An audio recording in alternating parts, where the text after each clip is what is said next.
Kulturni center Semič ter društvo Proteus, gibanje za naravo in okolje Bela krajina, sta skupaj z Belokranjskim muzejskim društvom nedavno povabila na predstavitev knjige Dušana Pluta Kako preživeti – ekosistemska družbena ureditev.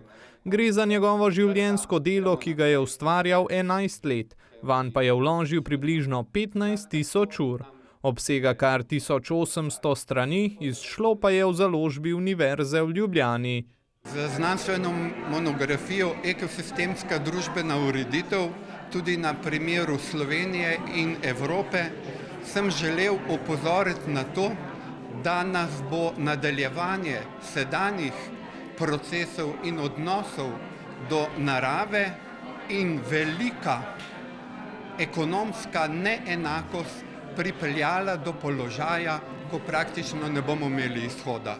Ena naših glavnih nalog je najti pravo ravnovesje, kako dobro živeti znotraj okoljskih meja našega planeta.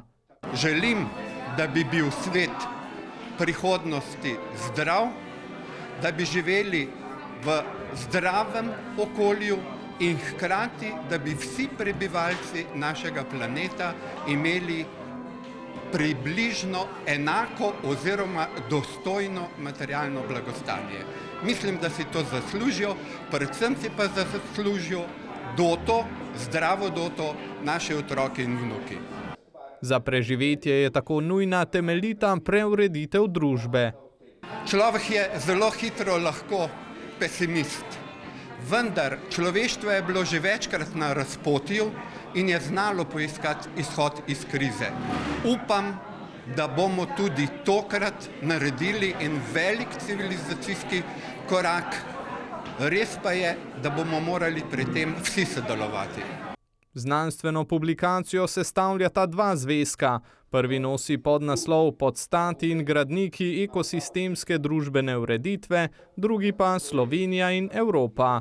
Zaslužni profesor Univerze v Ljubljani, član Sveta za varovanje okolja Slovenske akademije znanosti in umetnosti ter častni občan občine Semič je na dogodku zbranim predstavil ključna vsebinska sporočila obeh zvezkov, srečanje je popestrila tudi dobra glasba.